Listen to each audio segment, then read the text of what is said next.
Fora da política não há salvação. Um canal e podcast para discutir política.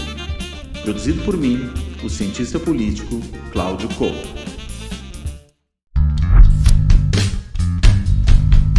Olá, bem-vindos a mais um Política na Veia, esse programa que é uma parceria da Carta Capital, da TV GGN, do Luiz Nassif e do Fora da Política Não Há Salvação, do Cláudio Couto.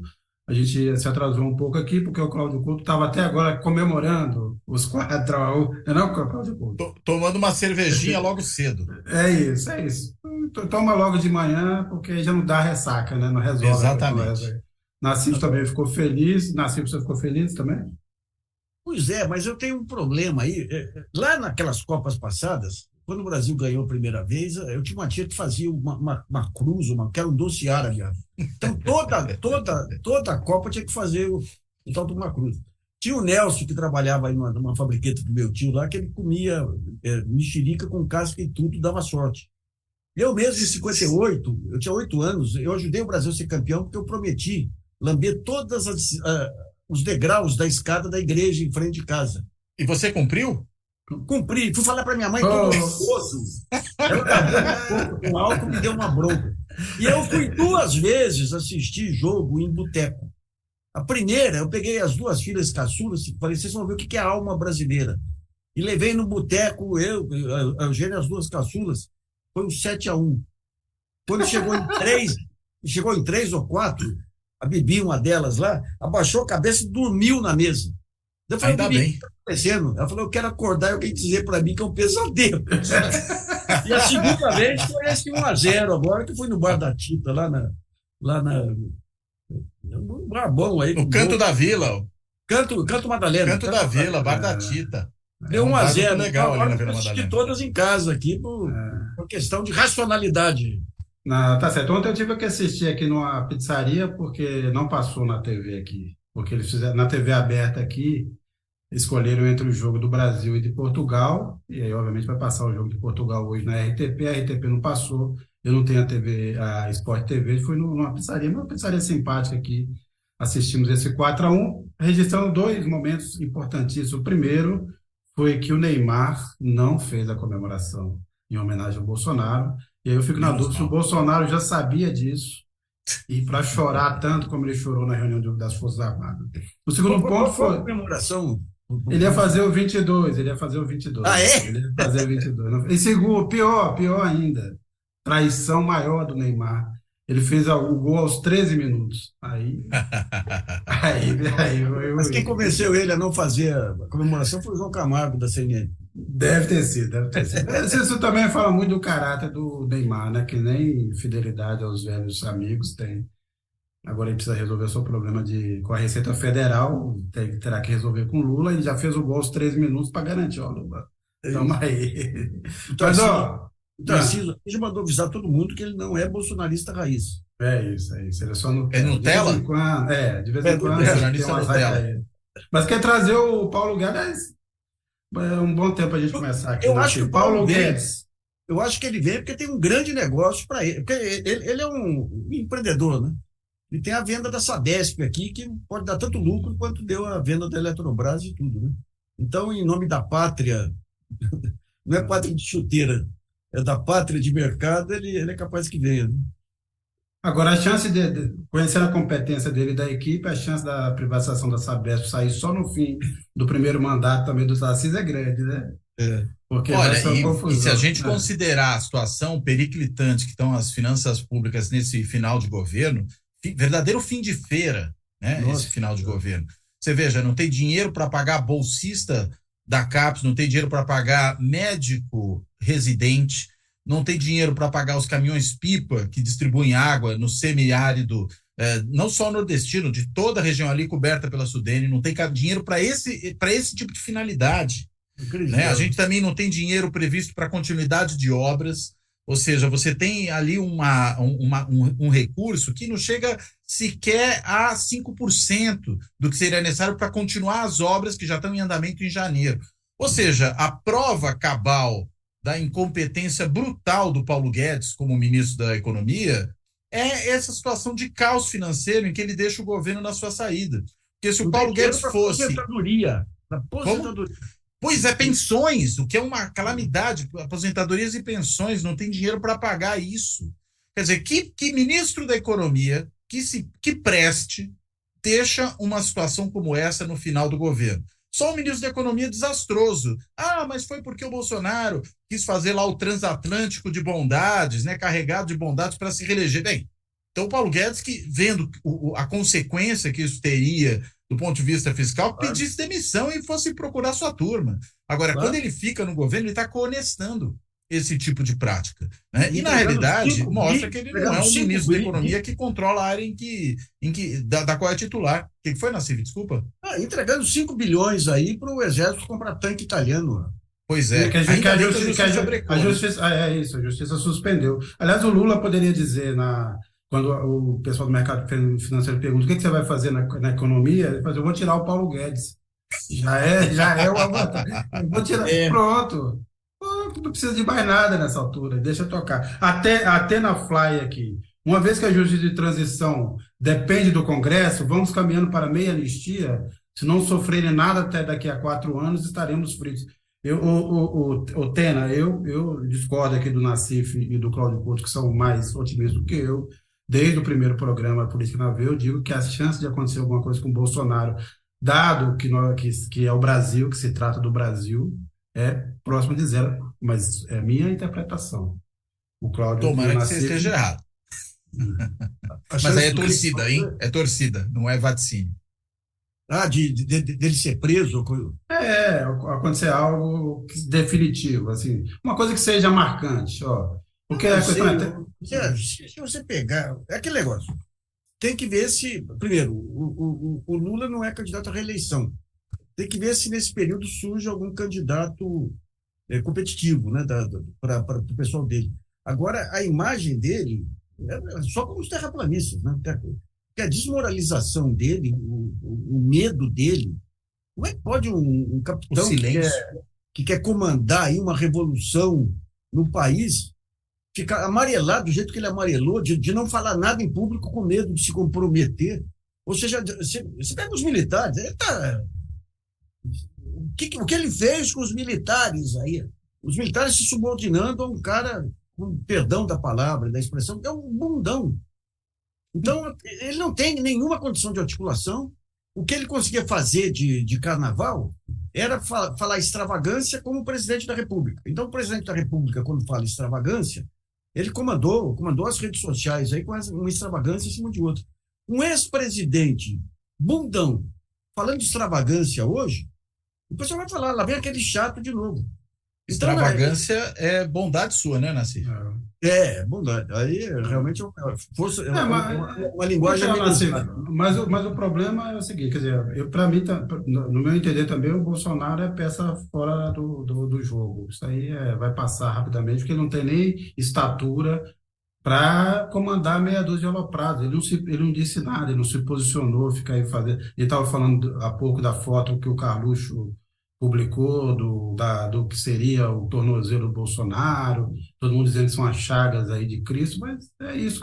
Ou vai num evento público e chora, fica calado, ou não tem condição nenhuma, mas sem punição fica aberto o caminho para que outros aloprados façam o mesmo. Talvez com mais competência, com mais ódio, né, com mais determinação, porque essas coisas faltam ao Bolsonaro, né? Então, agora você vê uma coisa que ele sempre fez desde o começo. Era só apertar a barra para o lado dele, ou ele convocava uma reunião dos comandantes lá para jogar a conversa fora, ou se internava com todo aquele cerimonial lá, aparecia, para aparecer Cristo saindo da cruz lá. Umas 3 vezes que ele se internou foi no meio de crise política para tentar despertar compaixão. Um cara que não teve compaixão por milhares de pessoas mortas aí na pandemia, mas tem uma autocompaixão que é típica dos fracos, né? O cara, quando tem a turma atrás aí, sai valente. É aquele cara de torcida organizada, o mais fraquinho, que quando tem a turma atrás, sai provocando todo mundo, e de repente se vê sozinho lá, e na frente tem um cara... Aliás, o Xandão... Se borra. Essa história de pagar para ver dele foi... Eu não sei se qualquer outra pessoa no lugar dele lá teria esse peito dele, né? E quando você olha o que aconteceu na Ucrânia em 2014, o cara saiu do país por ameaça física. É ameaça mesmo, receio mesmo, ameaça. E com o Alexandre, o pessoal do Supremo, aconteceu isso, né? Ameaça a família, ameaça. Mas pegou um sujeito que é uma casca de ferida na melhor acepção do termo. É Alexandre o Grande. Alexandre o Grande. Eu espero que ele volte a ser Alexandre normal agora. Bem, hoje começa a tramitar no Senado a PEC da transição, Nassif e Cláudio Couto. Ainda está em aberto, o governo Lula pretende ter os 4 anos. Antes se falou em dar apenas 1 ano, agora se fala em 2 anos. Vocês apostariam em quê, Cláudio Couto e Nassif? Olha, pelos sinais que estão sendo dados, eu apostaria em 2 anos, né? Eu acho que o governo também, como toda negociação, chutou mais alto para pegar alguma coisa ali no meio. Mesmo porque outros ajustes podem ser feitos ao longo aí desses 2 primeiros anos, e aí vai depender, claro, de como é que tiver a relação desse governo com o Congresso. Não vai ser uma relação fácil, né? Por isso que o Lula está com essa preocupação toda de construir uma base ampla, chamando até União Brasil, veja só, para compor com o governo, né? E, consequentemente, para poder garantir um pouco de tranquilidade nesses 2 anos e depois também poder ter mais folga fiscal, encontrar uma outra âncora fiscal que não seja essa maluquice aí do teto de gastos que torna a situação toda de muito difícil manejo, né?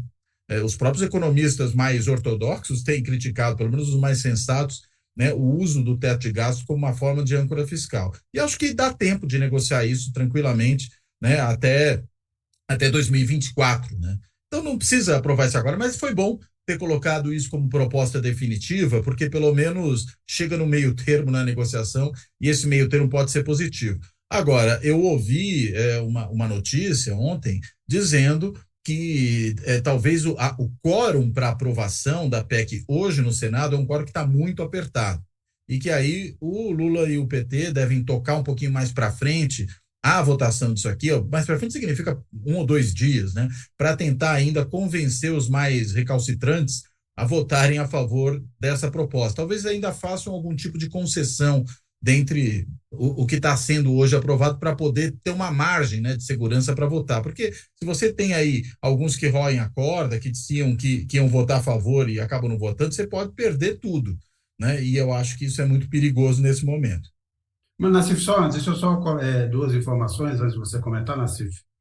O Senado, o Congresso, reverberando até um pouco dos interesses do mercado, muito dos interesses do mercado, fica também com aquela história de que seria bom o Lula apresentar a sua equipe antes da gente aprovar essa PEC. Então, lembrando, o Lula será diplomado no dia 12 de dezembro e tem prometido, ou pelo menos diz a mídia, que tem prometido que no dia 13 irá anunciar a parte da equipe. Ele que diz que já tem aí cerca de 80% do ministério montado. Mas, Nassif, o que você acha que poderia ser a âncora fiscal, já que isso é tão importante no debate nesse momento, para substituir o teto de gastos? Você acha, por exemplo, que voltaria a meta de superávit primário? O que você acha que é o caminho que pode ser seguido?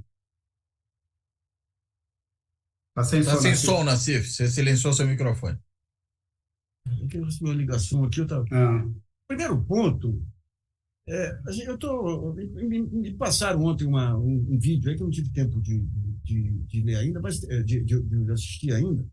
Mas você tem pessoas de respeitabilidade jurídica, digamos assim. Raquel Dodge, ela, tudo bem, deu as tropeções dela lá, mas... e o próprio Aires Brito, que eles defendem que em 2021 foi aprovada uma lei que dá prioridade, digamos, aquele negócio entre a responsabilidade social e lei do teto, prevalece a responsabilidade social. Então, até eles não sabem por que o Lula não foi por esse caminho.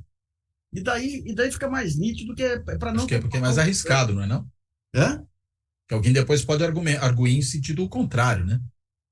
Eu estou até tentando trazer ela no programa nosso aí para explicar melhor, mas ela e o Aires Brito, eu acho que isso aí dá todo o endosso, digamos, a esses gastos, né? Agora, a questão da âncora fiscal é gozado como... a cobertura da mídia é muito enrolada isso. soltaram a informação que o governo já tinha definido que a âncora fiscal é em função os gastos em função da receita. Isso vai contra tudo que Haddad, Galípolo e outros têm colocado. Ou seja, o gasto tem que ser anticíclico.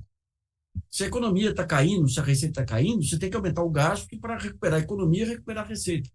Se a economia está aquecida, você corta gasto ou aumenta tributos para impedir a inflação. Mas não era nada disso. O que eles tinham colocado é que, para o ano que vem, o Nelson Barbosa fez a conta lá da perspectiva de crescimento e usou o percentual que seria aplicado em despesa para poder ter aquela folga de 140, 150 bilhões lá. E vão discutir a âncora fiscal no próximo ano. Mas eu acho que vai ter uma discussão muito mais ampla. Você tem alguns pontos aí que o pensamento financeiro ficou tão viciado nesse período, mas tão viciado, que você tem mais de R$1 trilhão em títulos públicos que são utilizados para operações compromissadas. Ou seja, aquela operação que o Banco Central ele pega um título do Tesouro no final do dia, vende para o banco, para pegar a sobra de caixa do banco, para recomprar no dia seguinte. Isso aí é um custo fantástico. Olha, quando eu comecei no jornalismo econômico, nos anos 70, tinha essa história. Tem o open market para enxugar sobras bancárias, porque senão esse dinheiro acaba saindo aí para bolhas especulativas. E o velho Décio Garcia Munhoz, que era um observador da realidade, um observador empírico, que só agora o André Lara entendeu que a observação empírica é fundamental, ele falava, gente, isso é capital de giro. Nenhuma empresa investe em capital de giro. É dinheiro que fica parado porque precisa girar para o dia a dia.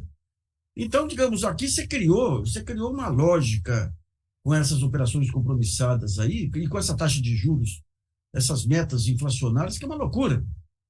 Você pega a meta inflacionária, o que é a meta inflacionária? Que foi trazida pelo Arminio Fraga lá.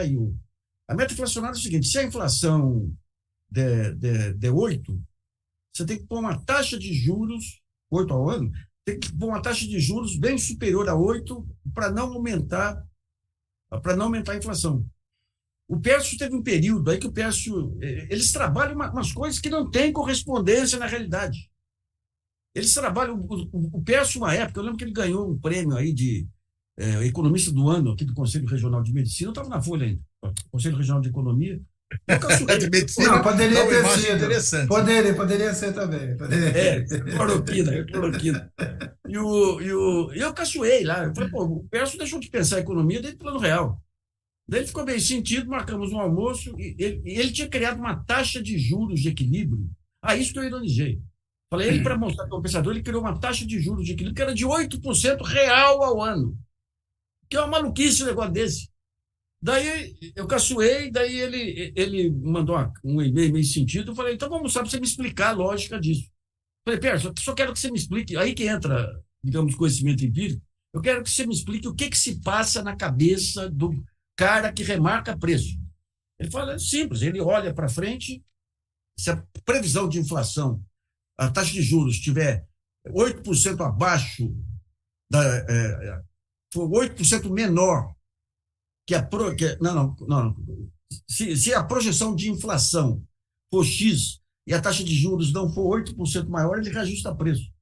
Eu falei, Pércio, todo mundo que eu conheço, se tem mercado, ele reajusta preço. Se não tem mercado, ele não reajusta. Se tem competição, ele segura preço. Ou seja, eles criaram um mundo irreal, desde o plano real, um mundo que não tem nenhuma correspondência no mundo real. E daí, quando dá errado, o erro é do mundo real, não é? Então, digamos, eu tenho a impressão impressão só, não tenho informação, é que com o Galípolo lá, eles vão tentar desarmar essas armadilhas. O Galípolo ele tem uma tese aí que é o seguinte, não adianta, só capital público não vai reestruturar a economia. Então, você tem que estabelecer formas de indução do capital privado. Agora, você vê, eles falam em Pércio para o BNDES. O Pércio foi sujeito que o BNDES... Qual é a função do BNDES? Prover recursos a custo competitivo internacionalmente para investimentos em infraestrutura. Então, qual é o objetivo? Dinheiro barato para investimento em infraestrutura. O que o Pércio Arida fez? Ele criou uma nova moeda do BNDES para encarecer o crédito do BNDES para abrir espaço para as operações do mercado financeiro. E como o BNDES dava o teto, o mercado financeiro não tinha lucro nessas operações.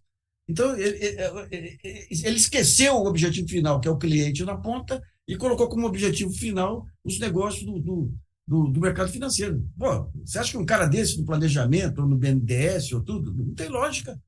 Pelo que o Lula mesmo tem afirmado que vai ser a política econômica dele, né? Então, eu acho que estou falando muito hoje, mas a âncora vai ser você definir um nível de gasto básico para a economia, e em função disso você define um superávit, ou define se não tiver superávit também. Pô.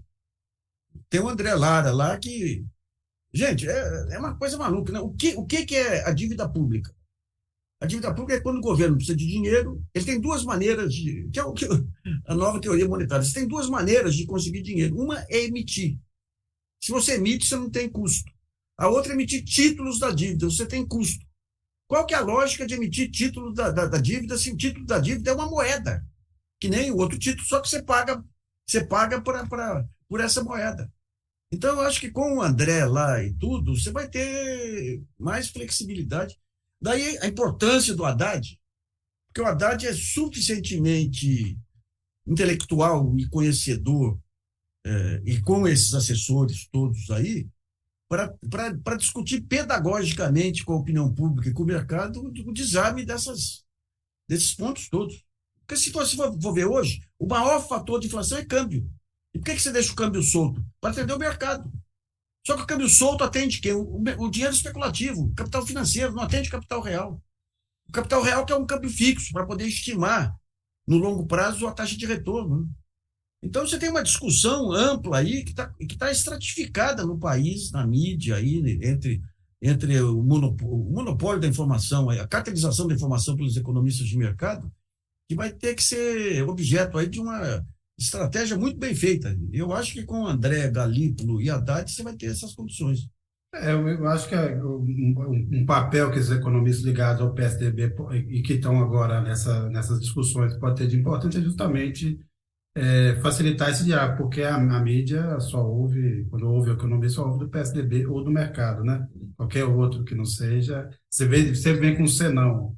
É engraçado, né? Com a Maria Conceição Tavares sempre tinha um mas, né? Maria Conceição que fez isso, aquilo. Agora, eu nunca vi isso em relação ao famoso ministro lá da Fazenda do Sarney, esse Maílson nunca tem um senão, né? Nunca dizer, mas da Nova que quebrou para o Brasil, ou que jogou os juros para 80%. Mas eu estava te interrompendo só para ler dois comentários que dialogam com o que você estava falando. Um veio, inclusive, do GGN, o Carlos Campos Neto. Só neste ano já foram pagos 1,9 trilhão de reais de juros e amortizações. Não há país no mundo que suporte tamanha sangria. E o Flávio Gonçalves. O Pércio mudou de ideia, viu que não pode haver uma taxa de juros maior que a taxa de crescimento de forma sustentável. Um choque maior que este sufoca a economia. E o Flávio Gonçalves continua. A lógica, Nassif, é que a moeda é líquida e traz inflação. Os títulos não são líquidos e não pressiona a atividade. É aqui o Flávio Gonçalves fazendo essas observações. É uma boa discussão essa. Então, mas quando você vê os Estados Unidos com a superemissão de moeda nesse período todo e não teve inflação, a inflação que está tendo agora é uma inflação de economia real. É guerra na Ucrânia, preço de alimentos e preço de veículos. Mas será que no caso americano a importância do dólar como moeda internacional não faz diferença, Nassif? Não, pelo quantitativo. Não tem a cunha fiscal, né? Devia fazer, né? E se você pegar, vamos pegar hoje o Brasil aí. O que é o fator de inflação no país nesse período? Estouro de preço de alimentos, essa política indecente da Petrobras e estouro do câmbio. E tudo ligado a câmbio e a pontos que podem ser controlados pelo governo. Desde o Temer, quando deu aquela explosão de preço de arroz e tudo lá, desde o Temer acabou o estoque regulador. Então, e quando você pega o estímulo das exportações, isenção de tributos e tudo aí, quando você tem um aumento de preços lá fora, a comida sai daqui, vai para lá, e a que fica aqui fica com preço internacional. E o preço internacional é regulado pelo câmbio aqui. Então, o ponto central,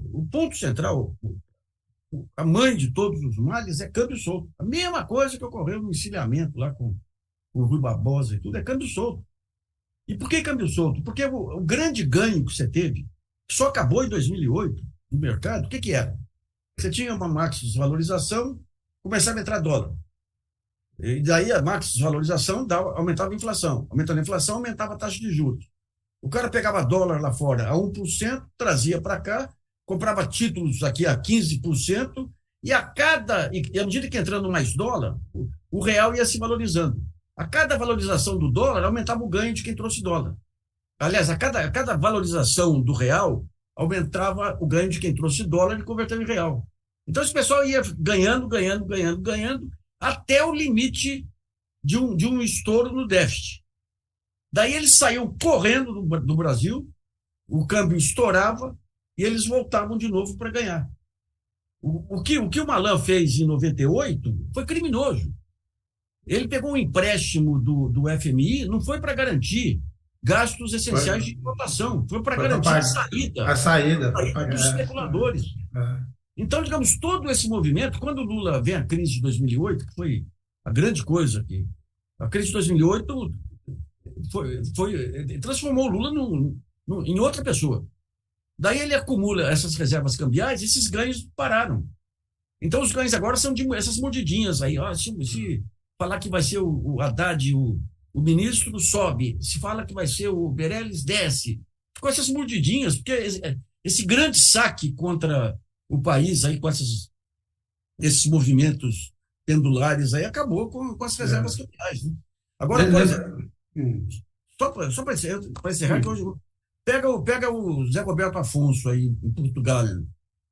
O Zé Roberto Afonso, quando vem você tem uma cultura do medo que é a maior arma do mercado. Lá nos Estados Unidos, em todo lugar. Se não fizer isso, explode a economia. Se não fizer aquilo, explode a economia. Daí vem o Banco Central, a maior força do Banco Central é a retórica do medo. Então vem o Roberto Campos Neto e fala, não, se não tiver uma lei do teto, vai ter uma corrida e pereré. Daí veio o Zé Roberto Afonso, cujo único defeito é ser apaixonado pelo Serra, e diz o seguinte, o Roberto Campos Neto esqueceu que ele é presidente do Banco Central. Então o presidente do Banco Central não põe lenha na fogueira. O presidente do Banco Central lembra que o governo tem mais de 1 trilhão em reais no Tesouro, tem mais de 1 trilhão em reservas cambiais, então não tem especulação de curto prazo que não possa ser derrubada. Né? Então eles fazem essa cultura do medo como um grande fator de fortalecimento dessa burocracia financeira aí. Então, só lembrando rapidamente, naquele período que você estava citando, o Malan, o Brasil pegou 40 bilhões, saíram 39 bilhões. Lembrando também que depois disso o PSDB nunca mais ganhou a eleição, né? Foi a farsa do câmbio fixo e o racionamento enterraram as possibilidades do PSDB voltar ao governo. Cláudio Couto, tem uma pergunta aqui do Vânio Marcos dos Santos. O que podemos esperar de Tarcísio Freitas em São Paulo? Você diria assim, o pior, né? Não, diga aí.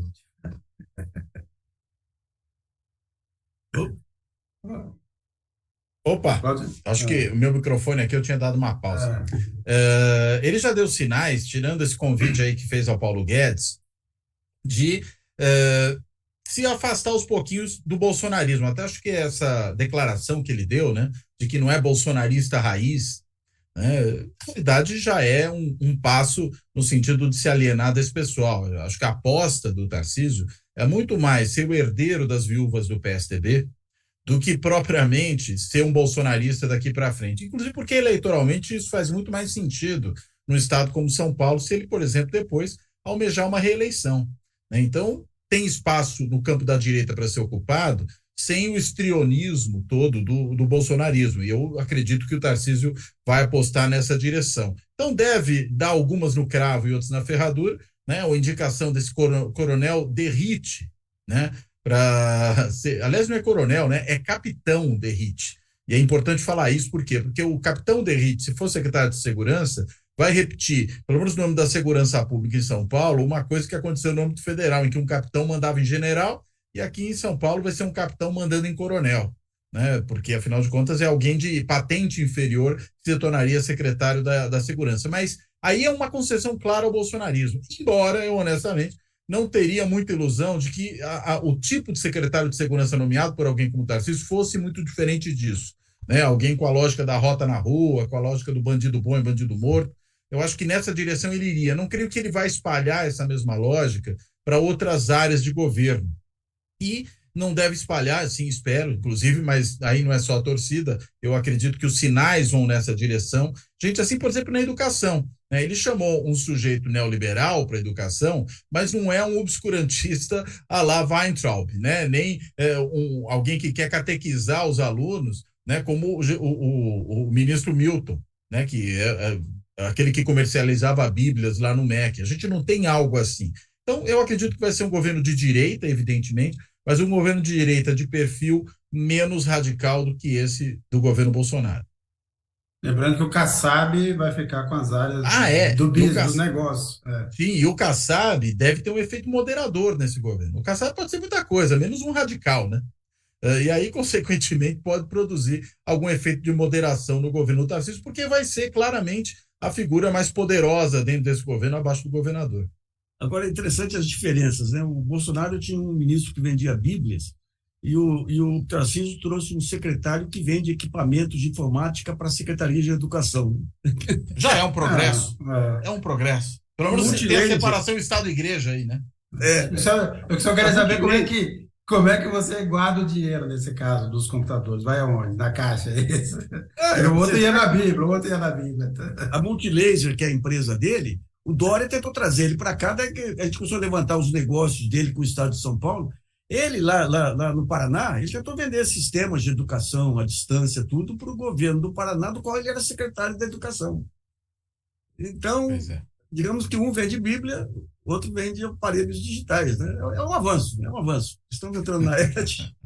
Agora, você vê como tudo pode ser pior, né? Aquele sujeito, né, que é o diretor-geral da Polícia Rodoviária Federal, que foi o responsável por dificultar a vida de eleitores na região Nordeste, particularmente, no dia da eleição, ele está cotado para ser... Cotado não, pelo jeito já foi confirmado como futuro secretário de Segurança Pública em Santa Catarina. Então, temos aí algumas situações em que o alinhamento com o bolsonarismo raiz, vamos usar essa expressão, é muito mais forte. Santa Catarina não nos decepciona jamais. Não, faz sentido, porque se teve bloqueio que funcionou nesse país foi em Santa Catarina, então parece, é verdade mesmo. Mas o bloqueio pós-eleição, né? Você está falando? Bloqueio, na eleição não houve muito problema, né? Todo mundo pôde votar, mas depois da eleição a coisa complicou, né? E lá funcionou bem. Eu andei passando aqui pelos esses acampamentos aqui, tem um perto de casa aqui. Eu acho que a gente precisava tomar cuidado com as pessoas que estão lá, que são muitas pessoas de idade, rezando o Padre Nosso, que mostra que não é só evangélico que está lá, mas eles são alvos aí de um processo de engodo aí pesadíssimo, sabe? Pesadíssimo. E rezam fervorosamente, mas enche o saco, rezo de noite, rezo de dia, rezo de manhã. Mas não são pessoas... Quer dizer, você tem os marginais, obviamente, tem os bandidos, aquele negócio, né? Nem todo bolsonarista é bandido, mas todo bandido é bolsonarista, né? Você tem os caras violentos e tudo. Mas a maioria das pessoas que estão lá são senhoras... Eu tenho uma tia querida lá em Poços de Caldas, não sei se eu contei. É aquela tia, você sempre lembra dessa tia, hein? Porque ela me traumatizou. Porque essa tia, ela além de nós três, ela é a pessoa que mais comparece a esse programa. Um dia vamos convidá-la, Nassif, para participar do programa. É que as outras todas têm uma linha, uma boa linha. Mas ela voltou aos bons. Tá certo. Então, digamos, às vezes eu vejo a figura da minha tia, são pessoas que acreditam piamente que os marcianos vêm para salvar o Brasil, que tem que rezar, E são pessoas que não tinham... A maioria aposentados, né? Não tinha um objetivo de vida aí. Daí você cria essa ilusão, pô, vou te dar um objetivo de vida, salvar o Brasil do comunismo, salvar de comer carne de cachorro, salvar. E eles se sentem cidadãos. Agora foram abandonados esse tempo todo, foram abandonados. Não tinha espaço para eles na esquerda, na direita, não. E os oportunistas, os malandros vão lá e pegam, estavam soltos, né? E eles acreditam realmente que descobrem uma missão para o fim da vida, né?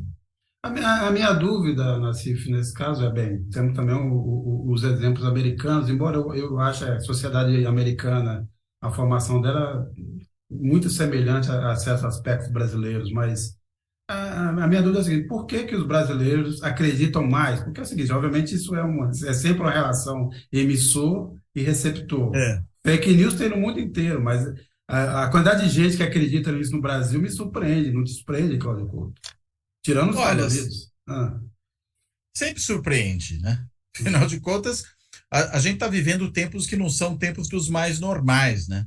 Pelo menos esses últimos 4 anos, ou se a gente quiser ser um pouco mais generoso, pelo menos desde 2013, né? Aqueles grandes movimentos de 2013, eles abriram uma caixa de Pandora no país, né? É a partir dali que a gente começa a ver, primeiro, a emergência, ou a reemergência, vamos dizer assim, de uma direita mobilizada que vai às ruas. Acho que esse foi um primeiro fato. Mas o segundo é a partir dali que surge essa extrema-direita que chegou ao governo. É naquele momento que ela aparece com todas as suas forças. Eu costumo brincar, dizer o seguinte, né? Que o MBL, ele é filhote do MPL. Né? O MPL foi para a rua, criou aquele pampeiro todo, inviabilizou, inclusive, política de modernização de transporte na cidade de São Paulo, só para dar um exemplo, né? E ao produzir aquele caldo de cultura, e aí acho que atirou no que viu e acertou no que não viu, não digo que seja uma intenção, algo intencional, e é evidente que não foi, mas acabou abrindo espaço para toda essa transformação antissistema, antipolítica que a gente teve desde então. Então nada deve nos surpreender mais. Né? Porque aquela caixa de Pandora criou esse tipo de cenário no qual chegamos agora. Não, o que eu digo é o seguinte, por exemplo, eu estou aqui em Portugal, tem o Chega. O Chega é um discurso xenófobo, culpa principalmente os ciganos por todos os males do mundo. Mas quando você conversa com alguém do Chega... Em Portugal existe um grande preconceito histórico contra os ciganos. O Narciso fica sempre lembrando da tia dele. Eu vou lembrar da minha avó, portuguesa de Trás-os-Montes, que ela tinha uma reticência com os ciganos que não era fácil, né? Porque falava que os ciganos roubavam e coisas desse gênero. Então, o Chega expressa esse Portugal profundo. Tanto que um dos pontos mais polêmicos aqui das últimas semanas, além da viagem do Marcelo, o presidente Marcelo Rebelo de Sousa ao Catar, foi, no dia da independência, ele fez uma homenagem aos ciganos que combateram ao lado dos portugueses na independência da Espanha. Importante. Isso causou um mal-estar aqui tremendo. O preconceito contra cigano foi transferido aqui para o Brasil também. Então, mas o que eu digo é o seguinte: o Chega da colonização. O Chega é isso, mas o Chega você não vê no Você tem vários idiotas no Chega, idiotas mesmo, mas eles não chegam ao ponto do terraplanismo que se vê no Brasil. Nem na Itália, os fascistas, os neofascistas. Vou dizer o seguinte: o Brasil espanta pela profundidade de crença. Tem realmente gente que acredita que os extraterrestres vão descer e salvar o Brasil, no Brasil. Deixa eu pegar uma dica histórica que o Boaventura Santos me passou e eu fui atrás aí. No final dos anos 60, o Nelson Rockefeller veio no Brasil e fez entregou para o Departamento de Estado um relatório Rockefeller, tinha um outro nome aí, tá no texto que eu fui encontrar esse relatório numa universidade americana, nos arquivos lá. E lá ele dizia o seguinte: o Brasil é um país muito místico e tudo. E agora surgiu um novo aparelho que pode... E esse misticismo é aproveitado pela teologia da libertação que quer subverter o país. E agora apareceu um equipamento novo. Você vê aqui como que a mudança dos padrões de informação provoca toda essa avalanche, né? Que era o radiotransistor. E o radiotransistor vai permitir às populações mais afastadas saber que existem outros locais, que têm outros direitos, outras coisas. Isso pode ser explorado pela igreja, pela teologia da libertação. E, a partir dali, as deduções é que ele sugere ao Departamento de Estado a promoção aqui dos neopentecostais, os pastores eletrônicos aí. Então, isso aí já começa, e bate com a minha experiência jornalística aí, que eu estava na Veja em 74, assim, quando saiu uma capa da Veja com os evangélicos, ou seja, eles já começaram a ter essa visibilidade em 74, 75, fazendo batismo em Ubatuba, no meio do mar, aquela coisa toda. Aí você tem, nos anos 70, que foi revelado recentemente, aí um pacto entre o governo Reagan e João Paulo II. E saiu agora que abriram lá os arquivos. Era uma cruzada anticomunista, né? E nesse esquerda, pacto, né? Financiada com dinheiro da máfia. Nesse pacto que o João Paulo II ele dá o tombo final aqui, na teologia da libertação, colocando uma geração de bispos e cardeais aí racionários no lugar daqueles grandes, Paulo, Dom da Câmara, os irmãos Lorscheider, tudo aí. Então, isso aí abriu espaço para o neopentecostalismo, que começa a ter uma ação muito relevante, ocupando o espaço da Igreja Católica, nas periferias e mesmo nos presídios. Eu lembro do governo Lula, Tereza Campelo, dizendo que o pessoal que melhor respondia às políticas sociais eram eles. E, a partir de um certo momento, eles ganham expressão política e, junto com a expressão política, esse estilo não centralizado descentralizado deles, ao mesmo tempo que permite um baita dinamismo, aí que você monta uma igreja, o empreendedorismo evangélico aí, também perdeu o controle. Então, você tem parte desses pastores que estão ligados à lavagem de dinheiro, estão ligados ao crime organizado, e todos eles, e essa parte alimentando aí esse radicalismo monumental que foi, obviamente, jogado no espaço aí pela Lava Jato, pela maneira como a mídia, especialmente a Globo, destruiu o modelo político e criminalizou a política. E é interessante que a Globo transformou um adversário em inimigo, que era o PT e Lula, e criou um inimigo real, que era o Bolsonaro. E agora se tem uma onda muito interessante, que a Globo, que é a mais esperta de todos, já saiu na frente, que é redescobrir a democracia e os princípios. Então, quando você assiste o Jornal Nacional, ele fez uma série sobre a Constituinte e a política. Foi excelente, né? Excelente, como fator de direitos. A Miriam Leitão, ela começou comigo lá no Dia Vivo, no cast da TV Gazeta, nos anos 80.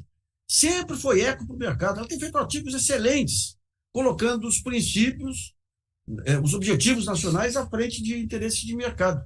Outro dia eu vi o Demetrio Magnoli dizendo, todo mundo sabe. Demetrio? Mas o Lula não participou. Então a Globo se deu conta que ela só consegue influência e poder dentro de um ambiente democrático e só consegue se legitimar defendendo os princípios civilizatórios. Então ela caminha nessa direção. Agora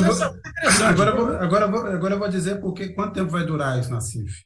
Até a próxima onda. Não, se o Lula conseguir, se ele realmente não se candidatar a um segundo mandato, mas conseguir criar um sucessor forte ligado ao PT. Aí isso tudo acaba novamente. A conta da Globo são 4 anos, eu aturo, e aí eu posso ganhar com alguém que seja do meu gosto. Nassif, tem uma pergunta aqui do Carlos Almeida. Ele pergunta se sua tia acredita que o Lula foi substituído por um dublê ou clone. Não. A minha tia, a primeira vez que eu tive contato com ela no Facebook, ela dizia que as escrituras diziam que viria o Salvador para o Brasil com o nome de Messias. Mas a segunda vez que eu falei com ela, alguém alertou que as escrituras diziam que o Satanás podia vir na forma de um Messias também. Então ela já viu Jesus. O Cláudio Couto, o Sala 3 pergunta, com os ministros terrivelmente bolsonaristas pedindo vistas, dá para imaginar que teremos alguma decisão no caso do orçamento secreto, mesmo que seja uma decisão monocrática? Você acha que o Supremo vai regular o orçamento secreto? Duvido que haja decisão monocrática, né? O que eu acho que... Porque é uma confusão muito grande nessa área, a não ser que venha por alguma razão dos ministros bolsonaristas, né? E mais, isso já está para discussão do plenário, né? Alguém dá uma decisão monocrática no meio de uma discussão do plenário, seria uma situação muito, muito inusitada, né? Daria uma confusão danada entre os próprios ministros. O que pode acontecer é alguém pedir vista mesmo, isso sim, né? E aí travar o processo. Mas há episódios em que, mesmo quando alguém pede vista, os demais ministros do Supremo ainda assim já declaram seu voto para, de certa maneira, jogar um pouco de água, né? Deixar mais aguado esse pedido de vista. Falou, olha, você pediu vista, só que a gente vai decidir contra você. Então, você vai ficar aí pagando o preço, né, de ser quem pediu vista numa decisão que já está muito claramente na outra direção? Isso pode, evidentemente, acontecer, e eu acho que esse seria um caso muito propício para isso. Mas eu entendo que é muito pouco provável que o Supremo tome uma decisão draconiana nessa questão do orçamento secreto. Eu imagino que vai ser uma decisão salomônica, a bem da verdade, uma decisão que, em parte, acabe com o segredo do orçamento, porque isso é o aspecto mais absurdo, né? Mais aberrante de toda essa situação, mas, de outro, ainda mantenha com o Congresso algum controle maior do que havia antes sobre o orçamento. O que tem problema também, evidentemente, porque a gente vê uma série de decisões, são decisões esparsas, que não estão inseridas em nenhum tipo de organização de política pública mais clara, em programas governamentais, né? E isso pulveriza recursos, né? E claro que essa pulverização diminui a eficiência do uso desses recursos. Mas, digamos, essa é uma discussão mais política e menos jurídica, em boa medida. Porque tirar a transparência atenta contra uma série de princípios constitucionais muito claros. Agora, tornar esse recurso, melhor dizendo, de uso mais esparso, menos eficiente, é um problema. Alguém poderia, no limite, argumentar que viola o princípio constitucional da eficiência do gasto público e tal, mas eu acho que aí já seria se aventurar em terras não consensuais entre uma maioria dentro do Supremo, enquanto que, no caso da transparência, isso é mais claro. Então, eu imagino que a adesão tende a ser salomônica em função disso. Oi, Nassif, você quer falar, né? O Lula, ele está...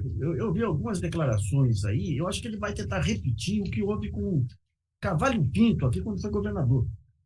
Eu, quando comecei no jornalismo econômico, o que mais me encantava era o planejamento. O Cavalho Pinto montou um negócio bem interessante, porque o deputado ele tem que mostrar serviço para a sua base. Então, o que ele fazia? Ele, com o Sebastião Advíncula, que era um grande economista lá, ele fazia o planejamento de todas as obras relevantes para o Estado.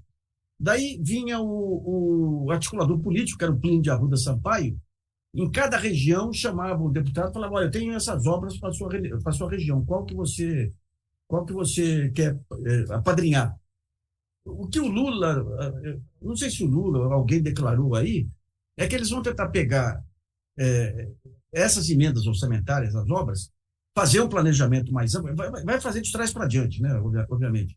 Vai fazer um planejamento e tentar ver quais obras se encaixam nesse planejamento, ou seja, dar um mínimo de racionalidade para essas emendas parlamentares enquanto não se corrige lá atrás, né?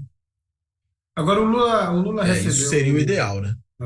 O Lula recebeu ontem um emissário dos Estados Unidos, disse que ele até pretendia ir aos Estados Unidos antes do fim do ano, mas as negociações ali em Brasília estão muito complicadas.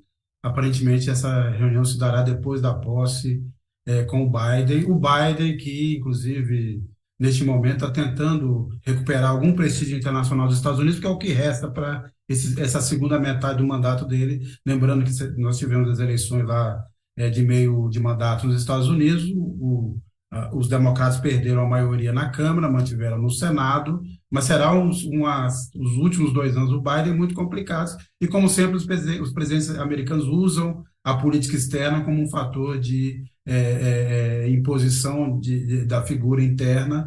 Não se imagina uma guerra, mas aparentemente ele quer refazer os laços. Eu fiz toda essa introdução aqui para lembrar essas coisas, perguntando Nassif e Cláudio Couto o que dá para esperar da relação Brasil-Estados Unidos, pensando em Biden e Lula.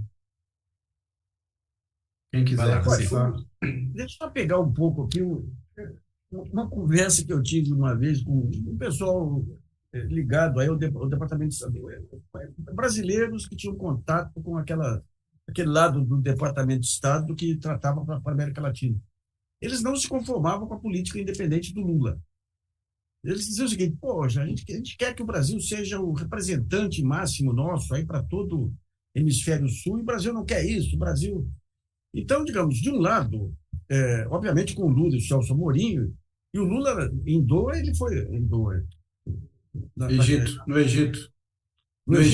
Ele foi muito claro, ele falou, o Brasil ele é o avalista do clima no mundo, Mas eu não quero só isso, eu quero, com base nisso, rearticular aqui o Brasil ser um protagonista novamente.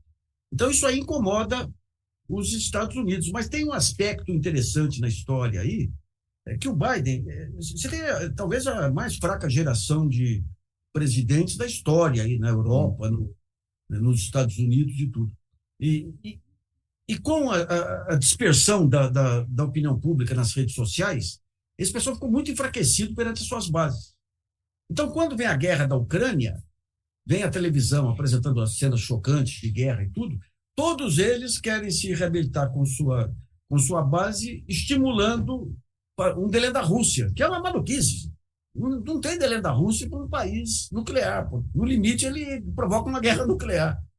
E o Biden foi o que mais fez isso, fora o fato que o Blinken, lá, que é o secretário de Estado dele lá, é um cara ligado à indústria de armas, um cara que, um mês antes de ser indicado, ele conseguiu 100 milhões de dólares de recursos para aplicar a indústria de armas. E o Biden percebeu que estimularam a Ucrânia, fizeram da Ucrânia aí... Olha, o que fizeram... Cutucaram o urso com vara curta, né? Fizeram com a Ucrânia. Cutucaram o urso com vara curta mesmo. Produziram a reação russa. Isso. E daí o que está acontecendo? Entraram numa encalacrada, tem que sair dessa. Esses dias saíram alguns comentários que estão procurando uma saída honrosa aí para o fim da guerra, o próprio Biden. E se for pegar... Ai, meu Deus do céu, esse telefone é um... São as suas fontes. E se for pegar o Lula... Sabe por que isso? Olha, me liga daqui 10 minutos, por favor. É um rolo de celular que eu estou aí que os caras estão ligando. E se for pegar o Lula, quando veio essa guerra, você teve 3 demonstrações de bom senso aí. O do Papa, o do Itamaraty, que foi massacrado pela imprensa. A única coisa decente que o Itamaraty fez nos últimos 4 anos, o Itamaraty condena a Rússia naquela Assembleia da ONU, mas diz que a saída tem que ser diplomática. Pega os especialistas da Globo News, é pé no saco. Mas como? Tem que destruir a Rússia. E a entrevista do Lula no Time, o Lula não era nem presidente, gente. Uma revista que já não tem mais a dimensão internacional que tinha. E a entrevista, dizendo que tem que ser uma saída diplomática, repercutiu no mundo inteiro. Então, eu tenho a impressão que essa aproximação com o Brasil está ligada ao meio ambiente, obviamente, está ligada ao meio ambiente e à Amazônia, mas está ligado central. a formas aí de tentar superar essa encrenca em que eles meteram o mundo aí. Né? E também tentar superar a onda populista, né? Porque, na verdade, esses governos populistas por todos os lugares são uma imensa fonte de instabilidade. O Bolsonaro era uma fonte de instabilidade aqui, o Chávez e depois o Maduro são uma fonte de instabilidade na Venezuela, né? São também os populistas europeus, o Orbán, né? E, portanto, né, tentar pôr um freio nesse tipo de populismo, seja de direita, seja de esquerda, é alguma coisa que interessa para os americanos. Eles não estão querendo confusão em outros lugares nesse momento. Né? E sabem o efeito que teve o populismo interno, né, com o Trump, que teve e que continua a ter.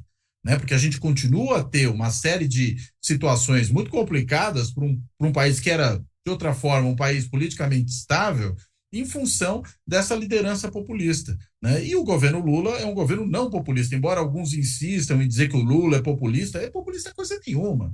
Né? Porque populista é um líder que passa por cima da estrutura institucional. Acho que poucos políticos no Brasil são mais institucionais que o Lula. Negocia por meio do Congresso, conversa com os governadores quando o presidente, dentro da lógica da federação, mantém uma relação de respeito com o judiciário. Se isso é ser populista, então a gente tem que mudar o que significa populismo. Né? Confundem carisma, loquacidade, esse tipo de coisa, com um populismo. Não tem nada a ver uma coisa com a outra, e nem tem a ver com política econômica, que é uma outra bobagem falar em populismo econômico. Isso é uma besteira. Você pode até discordar da política econômica, mas populismo é outra coisa. Populismo é, na realidade, essa relação, essa atuação super personalizada e que passa por cima da estrutura institucional para fazer com que o grupo político do líder e ele próprio prevaleçam sobre o resto da sociedade. É disso que se trata, né? Proclamando-se aí na condição de liderança, representação exclusiva do povo. Só que isso gera uma baita de uma confusão, isso gera instabilidade política. E me parece que, para além da preocupação muito bem posta aí pelo Nassif do meio ambiente, essa é uma outra preocupação dos americanos. Né, não ter no seu quintal, vamos dizer assim, razões para algum tipo de convulsionamento político. É disso que se trata. E é isso que parece que os nossos militares não estavam entendendo, né, e talvez muitos deles continuem sem entender, né, haja vista aí a situação que tem ali nas Forças Armadas, né, de comandantes que querem deixar seus cargos antes da posse. Parece que o Exército está sendo um pouco mais prudente do que a Marinha e do que a Aeronáutica, mas enfim. Mas que perceberam o seguinte, que criar muita confusão pode ser problema até para as relações históricas que as Forças Armadas brasileiras têm com as Forças Armadas americanas. Podiam ser sancionadas por causa disso, iam perder os seus intercâmbios, iam perder os cursos que fazem lá, iam perder troca de informações, iam perder qualquer tipo de apoio que de outra forma poderiam ter. E aí, claro, consequentemente, perceberam que valia mais a pena recuar, só que não recuam completamente, né? Então, eu acho que essa questão também da natureza do regime, veja, não estou falando naquilo que às vezes a propaganda americana gostava de colocar, que é levar democracia ao mundo, né? Esse tipo de coisa, isso é uma bobagem, a gente sabe que isso não é verdade. Mas não é disso que se trata, embora, num certo contexto, pode significar preservar a democracia. Isso acaba sendo uma consequência. Mas é evitar governos que produzam confusão, governos anormais. E nós temos hoje um governo anormal, que está terminando, está mostrando, até nesse estertor aí, a sua normalidade, mas está terminando, né? Um governo normal, você pode gostar mais dele, gostar menos, preferir que ganhe o outro, mas você sabe que dá para ter uma relação minimamente razoável, né? E com o governo Bolsonaro, claramente, isso não era possível. De qualquer forma, o Biden tem essa... Rapidamente, o Biden tem... que é visto, sempre descrito como alguém de grande experiência em política internacional, foi da Comissão de Relações Exteriores, mas realmente um desempenho pífio desses primeiros 2 anos, não só pelo que ele transformou a Rússia, mas assim, a desatenção completa com a América Latina e a incapacidade de mudar a relação com Cuba, que o Obama tinha começado por um caminho, o Sim. Trump desfez tudo e ele foi incapaz de tomar uma atitude em relação a esse. Ponto, né? E você pega o caso do Lula, um dos pontos dessa institucionalidade do Lula é o fato dele defender a autodeterminação das nações. Eles confundem isso com defesa do Maduro, com defesa... O Hugo Chávez, na época, lá, o Lula, quando a gente conversava lá com o pessoal do Palácio, eles detestavam o Chávez. Eles achavam o Chávez um maluco aí que gostava muito do Morales, mas achava que tinha... Morales é muito diferente do Chávez. Sim. Não, e o Celso Amorim sempre falou com muita precisão e com muita razão, a melhor forma de lidar com a Venezuela é trazer ela para a institucionalidade, não é deixar ela mais... Exatamente, esse é o ponto. Né? Não é isolando que você resolve. Né? Você não vai fazer com que certos países deixem de ser autoritários, por exemplo, porque você isola esse país. Pelo contrário, isso às vezes pode produzir um recrudescimento do autoritarismo interno, um fechamento e uma mudança muito mais complicada, muito mais difícil. Bem, a gente está chegando aqui ao final, o programa está muito bom, mas todo mundo aqui tem outras coisas para fazer. O Cláudio Couto, por exemplo, quer continuar comemorando. Né? Já vou abrir outra cerveja. O café da manhã não foi suficiente. E alguma aposta aí para o jogo contra a Croácia? Esse vai ser um jogo mais difícil, né? O de ontem eu tinha feito uma aposta aqui com uns amigos que ia ser 3-0 Brasil. Eu errei no número, mas acertei na diferença, né? Pelo menos. Agora, esse com a Croácia, eu acho que vai ser um jogo bem mais duro, né? Acho que vai ser um jogo um pouco a lá jogo da Suíça, né? Um jogo que a gente até ganhou ali, mas com dificuldade.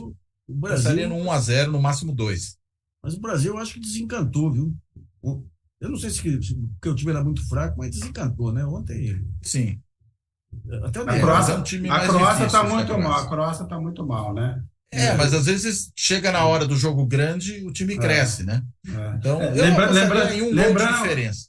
Lembrando em 2018 que a Croácia chegou à final, tendo nas oitavas e nas quartas passado nos pênaltis, né? Embora tenham feito grandes jogos, foram grandes jogos. Era um time muito melhor. Eu fui para a Argentina, em lua de mel, e assistimos um jogo com um monte de argentino caçoando do Brasil.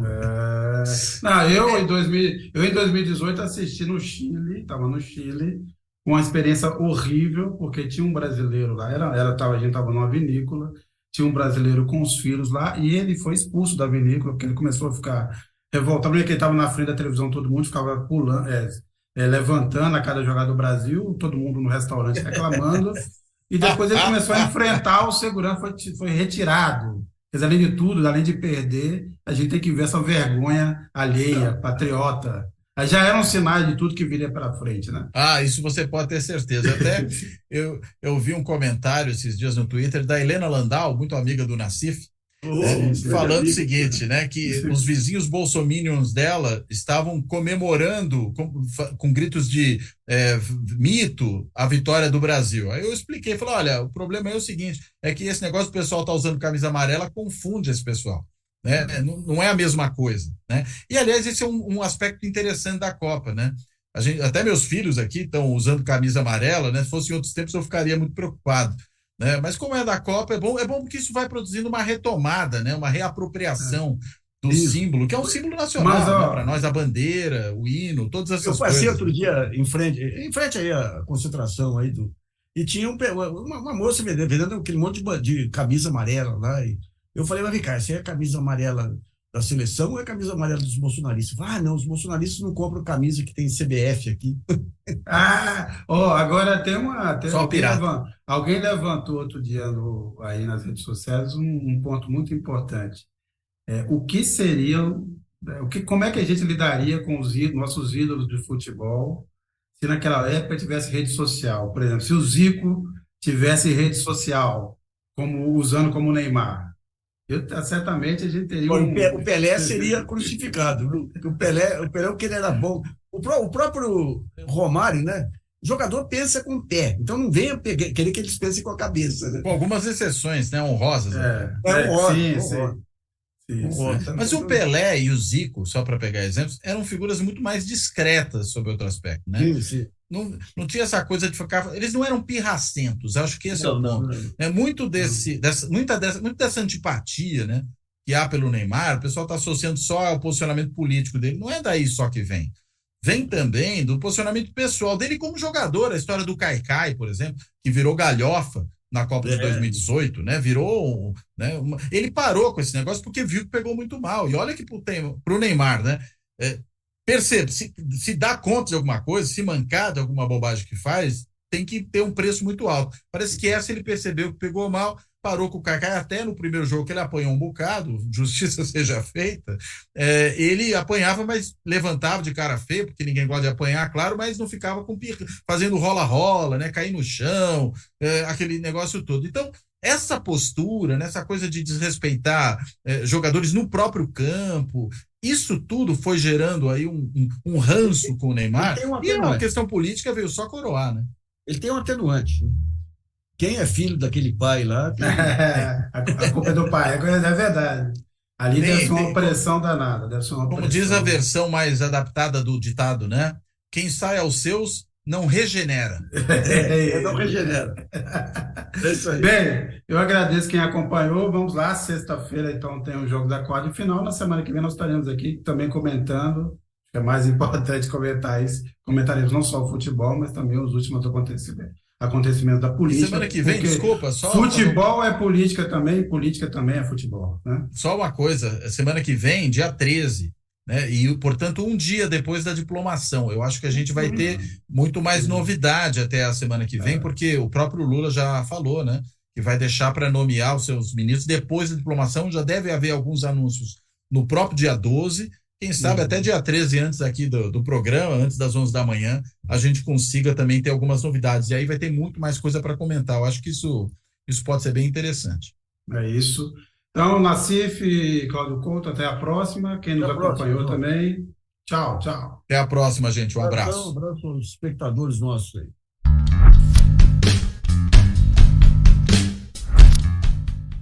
Fora da política, não há salvação. Um canal e podcast para discutir política. Produzido por mim, o cientista político Cláudio Couto.